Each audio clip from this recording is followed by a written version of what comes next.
Hello friends, Pihu comics world में आप सभी का स्वागत है। कॉमिक्स की दुनिया से जुड़ने और बचपन की सुनहरी यादों में खो जाने के लिए चैनल को सब्सक्राइब करें। धन्यवाद दोस्तों। जाग उठा शैतान। तो कौन जाग उठा शैतान।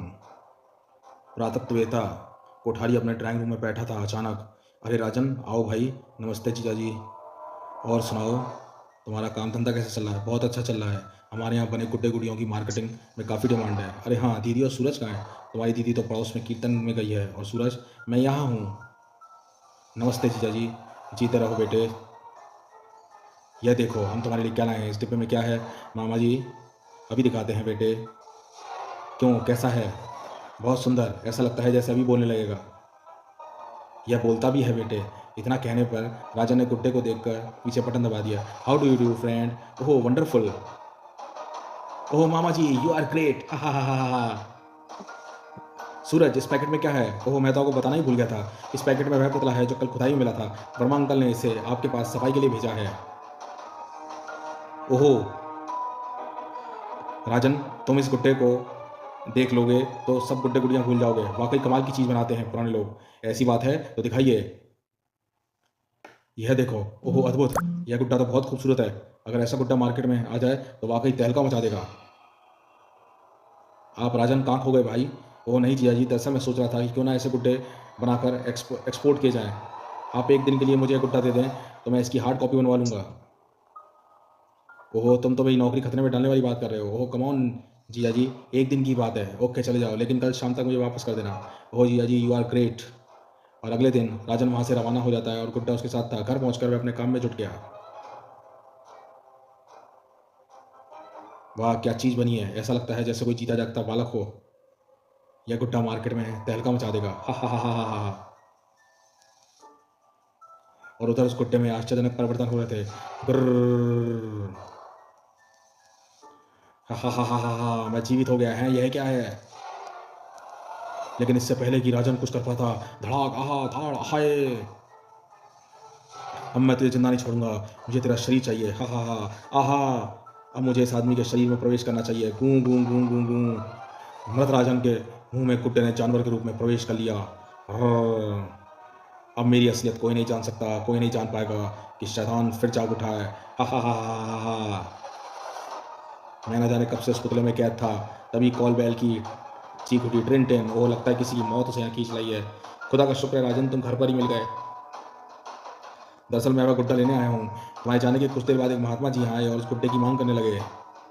मेरे पूछने पर उन्होंने बताया कि उस गुड्डे में सैकड़ों वर्षों से एक शैतान की आत्मा कैद है। अगर वह शैतान आज़ाद हो गया तो कयामत आ जाएगी। बकवास करता है वह महात्मा, पाखंडी है वह। नहीं राजन, वे बहुत पहुंचे हुए महात्मा हैं। उनका चमत्कार मैं देख चुका हूँ। हाँ राजन भैया, ये ठीक कह रहे हैं। मूर्खों, तुम लोगों का दिमाग खराब है, तभी तो अपनी मौत को दावत देने यहाँ चला है। तड़ाक आहा। अगले ही पल उसके मुंह से एक नली निकली और कोठारी की धरती छाती में जा घुसी। आहा। धड़ाक। खच्च।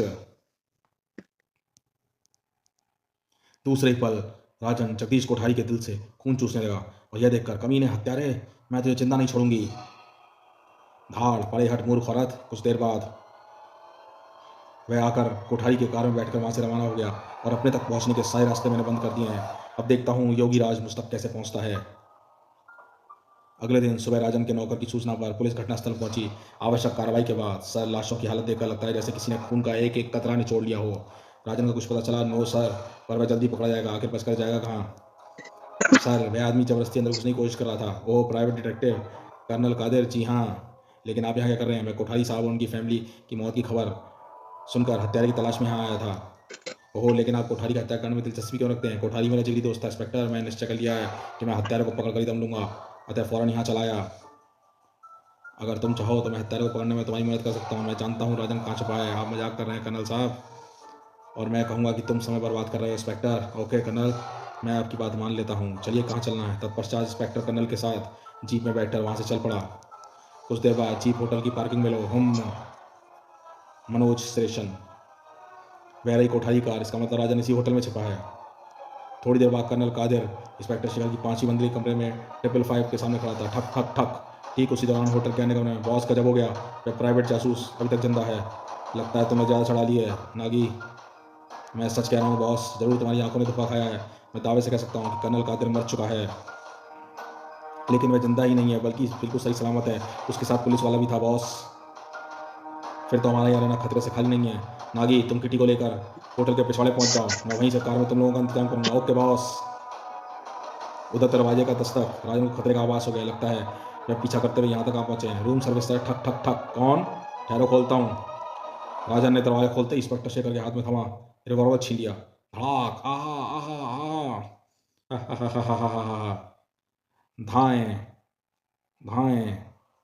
कादिर पर चलाई गोलियां उसके शरीर से टकराकर गिर पड़ी और तभी कादिर के हाथ में धनुष बाण प्रकट हुआ। तू मेरा कुछ नहीं बिगाड़ सकता मूर्ख शंबक, इस बात तेरा निश्चित है। ओहो नहीं, ये क्या? मैं तेरा नाश करने के लिए आया हूँ। ओहो, ये धनुष बाण कहाँ से आया? नहीं कर्नल, तुम राजन की हत्या नहीं कर सकते। कानून का मुजरिम है, कानून ही इसे सजा देगा। तुम अभी तक असलियत को नहीं समझे हो इंस्पेक्टर, हमारे बीच चढ़ जाओ। धाड़। आहा। असलियत को नहीं समझे हो इंस्पेक्टर, हमारे बीच चढ़ जाओ। धाड़। आहा। और इस दौरान खिड़की पर चढ़कर वह बाहर कूद गया। ओह, इससे पहले कि शुंबक मुझे धोखा देने के लिए किसी निर्दोष की हत्या करके अपना शरीर बदलने की कामयाब हो, मुझे उस तक पहुंचाना चाहिए। उधर कौन हो तुम, क्या चाहते हो? इससे पहले कि योगी राज यहाँ पहुंचे, मुझे इस लड़की के शरीर को हासिल करके यहाँ से निकलना चाहिए। बोलते कि नहीं, कौन हो तुम? तुम्हारी मौत। आहा, छोड़ दो मुझे। हा हा हा हा हा हा। किट्टी के मरते ही अब मुझे फौरन यहाँ से निकल जाना चाहिए। तभी नागी के धागे में कमरा। वो पुलिस का कुत्ता यहाँ भी पहुंच गया। हाँ, पर मैंने इसे खत्म कर दिया। तुमने ठीक किया किट्टी, अब हमारे अपने से खतरे का नहीं है। बॉस हमारा इंतजार कर रहे हैं। ठीक है, चलो। कुछ देर बाद किट्टी, तुम पुलिस की नज़र में आ चुकी हो, इसलिए अब तुम्हें हीरो के पास रहना ठीक नहीं है। वे हीरे मुझे दे दो। कैसे हीरे? ज़्यादा होशियारी दिखाने की कोशिश मत करो किट्टी। हीरे चुपचाप मेरे हवाले कर दो, वरना गोली मार दूंगा। लेकिन इससे पहले कि बॉस कुछ कर पाता, टिशुम। आहा। चर। प्रहार इतना शक्तिशाली है कि चर चर चर। बॉस का अंजाम देख नागी ने कार रोक कर रिवॉल्वर निकालना चाहा, परंतु किटी ने उसे कुछ करने का मौका ही नहीं दिया। तड़ाक। नागी कार से बाहर गिर गया और मर गया। आहा। धबो। फिर किटी ने नागी की लाश वहीं सड़क पर छोड़ दी और कार में बैठकर वहां से चल दी। और उसी शाम पुलिस स्टेशन में, शेखर, तुम्हें ये लाशें कहाँ से मिली? राजन की लाश उस लड़की के किटी कमरे में, और इन दोनों की सड़कों पर। ओह, इस लड़की की? इसकी लाश देख के तो मुझे प्रमुख नेता अवध बिहारी बंगाल के पिछवाड़े पर मिली थी। ओह, या तो बहुत बुरा हुआ, हमें फौरन वहाँ चलना चाहिए। लेकिन वहाँ जाने से पहले हमें आपकी असलियत जानना चाहता हूँ। मेरी असलियत? लेकिन तुम तो मुझे अच्छी तरह से जानते हो। हाँ, नहीं, आप कर्नल कादिर नहीं हो सकते। मुझे आपकी असलियत पर तभी संदेह हुआ था जब आप पर गोलियों का असर नहीं हुआ और जादू अंदाज में वह तीर आपके हाथों में प्रकट हो गए। आप निश्चय कोई असाधारण आदमी हैं। खैर, तुम वाकई सच्चाई जानना चाहते हो तो सुनो। आज से हजारों साल पहले शुंबक नाम के एक दैत्य ने पृथ्वी पर आतंक मचा रखा था। वह अपार शक्ति का स्वामी था। उसका नाश करने के लिए मैंने भोलेनाथ की तपस्या शुरू कर दी। क्या? हजारों साल पहले? बीच में मत बोलो, मेरी पूरी बात सुनो। फिर एक दिन, हे त्रिलोकनाथ, हम तुम्हारी तपस्या से प्रसन्न हुए। वत्स, मांगो, क्या मांगना चाहते हो? हे त्रिलोकनाथ, मुझे ऐसी शक्ति प्रदान कीजिए जिससे मैं उस आदताई दैत्य शंभुक का विनाश कर सकूं। और तब भोलेनाथ ने मुझे वह तीर और धनुष देकर थे। तत्पश्चात मैं शंभुक की तलाश में निकल पड़ा। एक दिन तो शंभुक, तेरा अंत निकट आ चुका है। मूर्ख योगी, तूने शंभुक को ललकार कर अपनी मौत की दावत दी है। मैं तुझे कच्चा समझ दूंगा। दुष्ट, यह तेरी आखिरी हंसी है। खचाक। अगले ही पल शंभुक के शरीर में घुसा शैतान बाहर आया और मैं शैतान का बाण निशाना बनाने वाला था कि वह गिड़गिड़ा उठा। दया करो योगीराज, दया करो, मुझे मत मारो। मैं वादा करता हूँ कि आज के बाद कोई बुरा काम नहीं करूँगा। मैं तेरी बातों में नहीं आने वाला। दुष्ट, आप मुझे मेरे कर्मों की जो चाहे सजा दें, पर मेरी जान बख्श दीजिए। मैंने उस पर दया आ गई और मैंने उसके हाथ पैर भीन एक लकड़ी के गुड्डे में कैद करके मिट्टी गड्ढे में गाड़ दिया। जब तक इसे हाथ पैर नहीं मिल जाते तब तक ये कुछ नहीं कर सकता। तत्पश्चात मैं तपस्या करने हिमालय पर चला गया। फिर हजारों साल बाद जब वह गुड्डा खुदाई करते वक्त तुम्हारे पुरातत्व विभाग वालों के हाथ लगा तो मेरी तपस्या भंग हो गई और मैं यहाँ चला आया। ओहो, लेकिन यहाँ आकर मुझे प्रोफेसर कोठारी से पता चला कि वह गुड्डा राजन ले गया है और मैंने उन्हें सारी बात बताकर गुड्डा वापस लाने का और स्वयं भी राजन के पीछे घर की ओर चल पड़ा। रास्ते में मुझे कर्नल कादिर की लाश पड़ी मिली। यदि मैं स्मृत मानव का रूप धारण कर लूँ तो शंभक को ढूंढने में आसानी होगी। तब योग सिद्धियों में कर्नल कादिर ने रूप धारण किया और वह लाश ही दफना कर छोड़ गया होगा और मैं यहाँ पहुँच गया। और उसके बाद तो आगे तुम जानते ही हो। ओहो, विश्वास नहीं होता कि जो कुछ आपने बताया वह सच है। सच को झुठलाकर तुम समय बर्बाद कर रहे हो इंस्पेक्टर। शंभक को मेरी उपस्थिति का आभास हो चुका है, इसलिए वह तेजी से शरीर बदल रहा है। अब तक हुई तमाम हत्याओं का जिम्मेदार वही है, लेकिन इस समय वह है कहाँ, किस रूप में है, इसका कैसे पता चलेगा? वह निश्चय ही उस नेता के निवास स्थल पर मौजूद है। तुम मुझे वहाँ ले चलो। ठीक है, चलिए। कुछ देर बाद वह नेता अवध बिहारी के पास स्थल पे था। हमें नेताजी से मिलना है। मुश्किल है, नेताजी मीटिंग हॉल में है, वहाँ किसी को जाने की इजाज़त नहीं है। लेकिन मेरा जाना बहुत ज़रूरी है। आई एम सॉरी, आप अंदर नहीं जा सकते। अंदर बड़ी महत्वपूर्ण मीटिंग चल रही है। इस मीटिंग में यह फैसला होना है कि देश का अगला प्रधानमंत्री कौन होगा।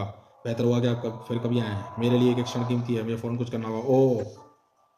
अगले ही पल कादिर उससे आगे बढ़ गया। मूर्ख, हटो मेरे रास्ते से। धाड़, गार्ड्स पकड़ो इसे। लेकिन इससे पहले कि वह कुछ कर पाते, ओहो! वह अवश्य कोई भूत प्रेत है। ओहो!